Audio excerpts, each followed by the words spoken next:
হয় বন্ধুসকল, মই পিংকু জাংগলমেন।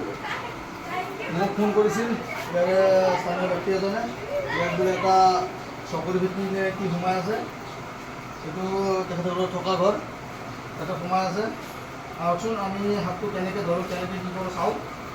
আৰু এই জেগাতে আমি ঘৰৰ যিগৰাকী মালিক বা গৰাকী তেখেতক আমি চিনাকি কৰি দিওঁ। ঘৰৰ মালিক কোন? নহয় দিয়া। আপুনি এই ঠাইখিনিৰ নামটো আৰু এড্ৰেছটো কৈ দিয়কচোন। মোৰ নাম শ্ৰী গৌতম দাস, মোৰ ঘৰ দিহিঙীয়া, গাঁও দিহিঙীয়া, থানা হাজো, জিলা গোলাঘাট। ধন্যবাদ। আপুনি যাতে সাপটো মাৰা নাই আৰু আপুনি সাপটো সুৰক্ষিত অৱস্থাতে ৰাখি থৈছে। সাপ আমি মাৰিব নালাগে, সাপ আমাৰ শত্ৰু নহয়, বন্ধুহে। সাপে আমাক অপকাৰ নকৰে, উপকাৰ কৰে। আপোনালোকক ধন্যবাদ। আপুনি এতিয়া কেনেকৈ উদ্ধাৰ কৰিব পাৰে তাকে চাওঁ।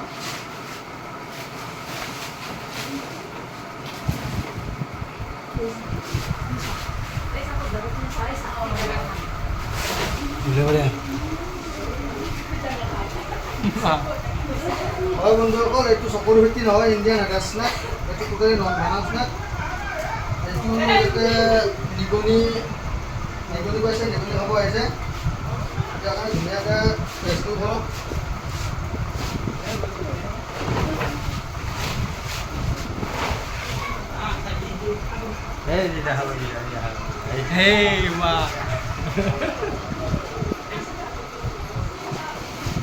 ঠিক আছে।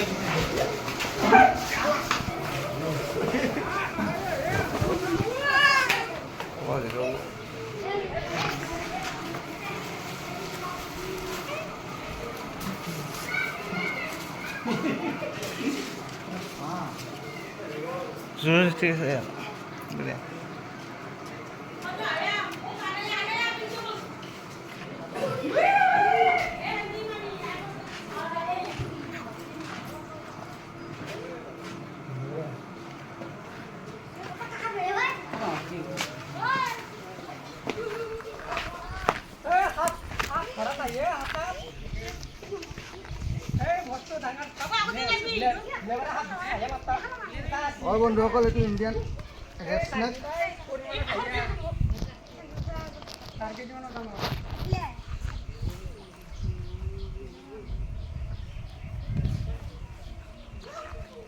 সাপটো বহুত ভয় খাই আছে। সাপটো যে তেখেতসকলে মাৰা নাই, তাৰ বাবে তেখেতসকলক ধন্যবাদ।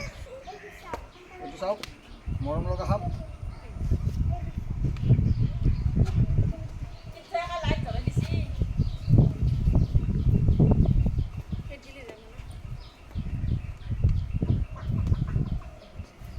সাপটো নামাৰাৰ কাৰণে আপোনালোকক ধন্যবাদ। সাপ আমি মাৰিব নালাগে। সাপে যদি কেতিয়াবা কামোৰে, আপোনালোকে ডাইৰেক্ট হস্পিটেলত যাব। হস্পিটেলত যায়হে তাৰ চিকিৎসা হ'ব। কিন্তু ওজাৰ যদি দৌৰে নহয়, বিষাক্ত সাপে কামুৰিলে ওজাৰ ওচৰত দৌৰি কাম নাই। আপোনালোকে ওজাৰ ওচৰত দৌৰি লাভ নাই। আৰু এটা মোৰ ইউটিউব চেনেল আছে পিংকু জাংগলমেন বুলি, সেইটো সকলোৱে ছাবস্ক্ৰাইব কৰি দিব আৰু চেনেলটোৰ লিংকটো সকলোৱে শ্বেয়াৰ কৰি দিব। আপোনালোকক ধন্যবাদ জনাই মই সাপটো এতিয়া পেক কৰিম আৰু ইয়াক ধুনীয়াকৈ ভাল জেগা এটাত ৰিলিজ কৰি দিম। আপোনালোকক ধন্যবাদ।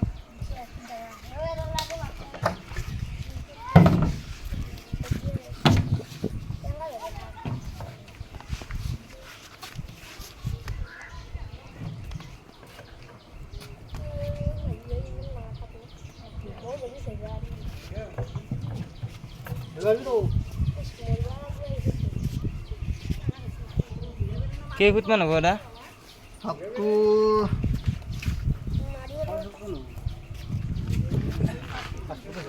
5 ফুট, 5.5 ফুটৰ বেছি আছে। 6 ফুটৰ অলপমান কম হ'ব।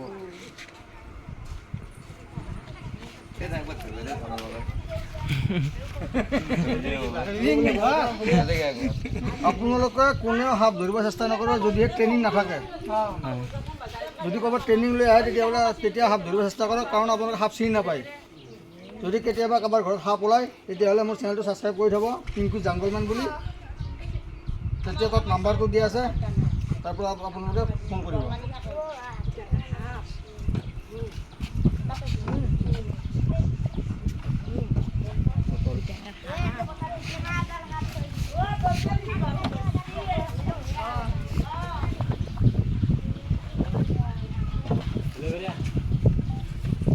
গা কঁপি গৈছে মোৰ মই তাৰমানে